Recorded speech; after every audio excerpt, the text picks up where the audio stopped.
आशीर्वाद से श्रमण संस्कृति संस्थान सांगानेर द्वारा ग्रीष्मकालीन शिविरों का संचालन वर्तमान में चल रहा है और अभी कोटा दादावाड़ी में एक बहुत ही अच्छा शिविर आपकी अनुकंपा से, आपकी कृपा से सफल हुआ है।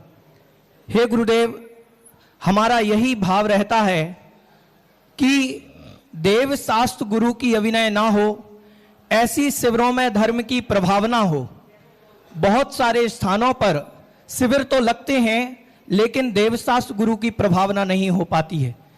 गुरुदेव, मेरा ये भाव रहा कि आज कुछ लोग ऐसे गुरुओं के बारे में कुछ भी बोल देते हैं, क्योंकि वर्षों वर्षों की साधना करने वाले साधक आज हमारे मध्य विराजमान हैं और ऐसे साधुओं के दर्शन करके भी जो कुछ बोल देते हैं, उनके लिए मैं कहना चाहूंगा कि आजकल के नए कबूतर आसमान को नाप रहे हैं, खुद ही खुद को जान ना पाए और गुरु को भांप रहे हैं, खुद ही खुद को जान ना पाए और गुरु को भांप रहे हैं। उल्लू नहीं समझ सकते हैं सूरज की अंगड़ाई को, उल्लू नहीं समझ सकते हैं सूरज की अंगड़ाई को, नहीं कश्तियां जान सकी हैं सागर की गहराई को। कुछ तारे मिलकर के देखो चांद के रथ को रोक रहे हैं, कुछ तारे मिलकर के देखो चांद के रथ को रोक रहे हैं। निंदा करके नीच गोत्र को अपने माथे थोप रहे हैं, निंदा करके नीच गोत्र को अपने माथे थोप रहे हैं। मेरे गुरुदेव कैसे हैं? मेरे गुरु तो महासमंदर अपनी हद में रहते हैं। नदियों की तरह कुछ लोग यहां उछालें भरते हैं। गुरु को जान बिना कुछ बोले अपनी मुंह की खाओगे। कभी कलम से नहीं जगे तो नरकों में दुख पाओगे, कभी कलम से नहीं जगे तो नरकों में दुख पाओगे। मैं तो इतना ही कहना चाहूंगा कि सूरज पर धूल उछालोगे तो खुद गंदे हो जाओगे, सूरज पर धूल उछालोगे तो खुद गंदे हो जाओगे। करो वंदना तुम उसकी नील कमल कहलाओगे, करो वंदना तुम उसकी नील कमल कहलाओगे। गुरुदेव, हम लोग जाते हैं और जब गुरु की प्रभावना करते हैं, हम कहते हैं कि हमारे गुरु कैसे हैं, गुरु का क्या स्वरूप है। मैं तो आज इतना ही कहना चाहूंगा कि हमारे गुरु के बारे में जब कोई कुछ बोलता है हमें बहुत बुरा लगता है। जैसे आपके गुरु के विषय में कभी किसी ने बोला हो तो आपको भी, जैसे हमारे पिता को कोई गाली देता है तो पुत्र को बुरा लगता है, ऐसे ही हमारे गुरु को कोई कुछ कहता है तो हमें बुरा लगता है। मैं इतना ही कहना चाहूंगा कि समय सार की गाथा आठवीं, मैं कसम उसी की खाऊंगा जो जिस भाषा में समझाएगा उसको उसमें समझाऊंगा, जो जिस भाषा में समझेगा उसको उसमें समझाऊंगा। हे गुरुदेव, एक श्रावक का गुरु के प्रति क्या कर्तव्य होना चाहिए? हम सभी विद्वत साथियों का क्या कर्तव्य होना चाहिए? देवशास्त्र गुरु की प्रभावना और हम कैसे कर सकते हैं, ये मेरी जिज्ञासा है। नमोस्तु भगवन, नमोस्तु भगवन, नमोस्तु भगवन। क्या होता है, एक समय वो था जब धर्म की बुराई धर्म विरोधी करता था, मुनियों की बुराई मुनि विरोधी करता था। अब आज का समय मुनि विरोधी मुनियों की बुराई नहीं कर रहे हैं, मुनि भक्त ही मुनियों की बुराई कर रहे हैं। ये सबसे बड़ा दुर्भाग्य, विनाशकालीन बात। मुनि विरोधी जब बुराई करता है उसमें धर्म नहीं मिटता। पड़ोसी जब तुम्हारी बुराई कर रहा है तब तुम्हारा घर नहीं मिटता, लेकिन घर का सदस्य घर की बुराई करता है तो समझ लेना अब मिटने के दिन आ गए। पड़ोसी करे, दुश्मन करे, करते ही है, लेकिन अब घर का ही सदस्य जाकर के बुराई करता है। आज सबसे बड़ा दुर्भाग्य है कि मुनि भक्तों में मुनियों को बांट करके एक दूसरे की बुराई कर रहे हैं। ये श्रमण संस्कृति पर बहुत बड़ा संकट मंडरा रहा है। उससे भी बड़ा संकट है जब मुनि धर्म को मुनि विरोधी विरोध करते थे, मुनियों की निंदा करते थे, मुनियों पे आक्षेप करते थे, मुनियों पे आरोप करते थे, क्योंकि वो मुनि विरोधी थे। वो अपने आप को खुद कहते थे हम मुनियों को मानते, लेकिन वो किसी एक मुनि के विरोधी नहीं थे, वो संपूर्ण मुनि जाति के विरोधी थे। वो किसी एक मुनि से उनको कोई लेना देना नहीं था। लेकिन आज के समय जो अपने आप को मुनि भक्त मानते हैं, एक मुनि के भक्त बन जाएंगे, दूसरे मुनि के विरोध में चले जाएंगे, ये उन मुनि विरोधियों से भी खतरनाक है। ज्यादा दुर्गति है कि ये निधत्त निकाचित पाप का बंद करेंगे। जो समस्त मुनि जाति को नहीं मानते हैं और मुनि धर्म का विरोध करते हैं, उनमें उतना कर्म का बंध नहीं है, क्योंकि उनकी व्यक्तिगत कसाय नहीं है।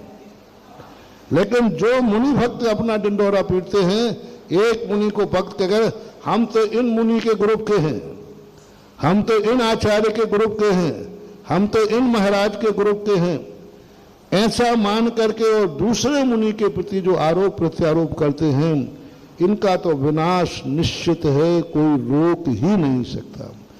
और उनका तो विनाश है ही, श्रमण संस्कृति पर बहुत बड़ा संकट है, क्योंकि मुनि विरोधी पर लड़े। जब घर के दो भाई लड़ने लग जाए, दो भाई एक दूसरे की बुराई करने लग जाए, समझ लेना कि अब श्रमण संस्कृति के बुरे दिन आ रहे। और एक कृतज्ञ कहलाते हैं जो गुरुओं के उपकार को अपने स्वार्थ के, जैसे तुमने शिविर कहा, कई लोग हैं उनको ये औकात ढूंढना चाहिए कि आज यदि तुम लोगों को ज्ञान का संस्कार नहीं दिया होता तो आज नमोकार मंत्र पढ़ने लायक नहीं होते तुम। आज किसी मंदिर में पुजारी बनकर के द्रव्य भोरे होते, या फिर लौकिक शिक्षा में जाकर कहीं क्लर्क या जो बन जाते। लेकिन आज उस संस्थान की बदौलत है जो तुम नमोकार मंत्र, तत्वार सूत्र, आज ग्रंथ पढ़ने लायक बने और पढ़ा रहे हो। और जो जिससे अपन को ज्ञान मिला है उसको यदि भूल जाता है, उसके विरोध में जाता है, तो उसके लिए कहा गया है कि एक दिन उसका इतना बड़ा ज्ञानावरणी कर्म का बंध हो जाता है कि वो लब्धि अक्षर के अनंत में भाग बसता है। जन्म से ही पागल होगा, मंद बुद्धि होगा, क्योंकि उसको ज्ञान का इतना मत हो गया कि वो उन्हीं को जो आरोप करने लगा, उसका विनाश रावण के समान होता है। एक बहुत अच्छी बात रावण के वैष्णव दर्शन में आई, जैन दर्शन में भी है, कि रावण को एक अहंकार हो गया कि मुझे कोई नहीं मार सकता। तो एक दिन वो कैलाश पर्वत उठा के फेंकने लगा। उन्हीं ने वरदान दिया था, कैलाशपति ने, उन्हीं को उठा के फेंक लगा। तब उन्होंने कहा कि अरे ये तो उल्टा हो गया, जिसको जो मेरे आशीर्वाद इसको सब कुछ मिला, आज मुझे उठा के फेंक रहा है। तो उन्होंने थोड़ा सा पैर दबा दिया, रावण इतना जोर से रोया, इतना जोर से रोया कि आकाश से देवता उतर के आ गए। तभी देवताओं ने कहा इसका नाम आज से रावण रख दिया जाए। सुन रहे हो रावण? हाँ, तुम उन्हीं का विनाश करने लगे, उसी पे वो जिसकी बदौलत तुम हो। तो ये बहुत जल्दी है विनाश होता है। बहुत एक छोटा सा उदाहरण आ गया। एक चूहा था, अब चूहा तो चूहा ही होता है। अब वो हमेशा बिल्ली से डरता था। तो उन्होंने कहा कि भाई हे भगवान, मुझे बस बिल्ली का डर लगता है। तो उसने बिल्ली बना दिया। अब बिल्ली कहती मुझे कुत्ता से डर लगता है। तो देवता ने कहा भाई कुत्ता बन जा। कुत्ता कहता मुझे शेर से डर लगता है। तो देवता ने कहा चल भाई तू अब शेर बन गया। अब शेर बनने के बाद सोचता है जो महाराज जी मुझे शेर बना देंगे, कल के दिन नाराज हो गए तो फिर से चूहा बना देंगे, इसलिए महाराज को खा जाओ। जैसे उसने खाने की प्लानिंग बनाई, महाराज समझ गए कि अरे इसको मैं वरदान दे रहा हूं, इसको मैं महान बना रहा। अंत महाराज ने हाथ उठाया, मूसको भव, पुनः मूसको भव, यानी पुनः चूहा, ये धर्म है। आज ज्ञान का अहंकार करके तुम ज्ञान का दुरुपयोग कर रहे हो, उसके विरोध में खड़े हुए। कान खोल के सुनो, ये ऐसा ज्ञानावरणी कर्म का बंध होगा कि मरते समय तक तुम नमोकार मंत्र भी भूल जाओगे, नमोकार मंत्र भी याद नहीं होगा, और आगे जाकर के मंद बुद्धि या फिर ऐसे निपट अज्ञानी थयो, कभी भी नहीं भूलना महानुभाव। हमेशा जिन्होंने हमारे ऊपर उपकार किए हैं, उपकार का एक अक्षर का भी ज्ञान जहाँ से मिला है, कभी स्वप्न में भी उसके प्रति, उसके विरुद्ध में उसके प्रति कोई परिणाम नहीं रखना चाहिए और उसकी विरुद्ध की नीतियों में नहीं पड़ना चाहिए। फिर भी विनाशकालीन, अब जिसकी जैसी होना है वैसे ही होगा, बिगड़ेगा उसी का, और धर्म का कुछ बिगड़ने वाला नहीं है। नमोस्तु।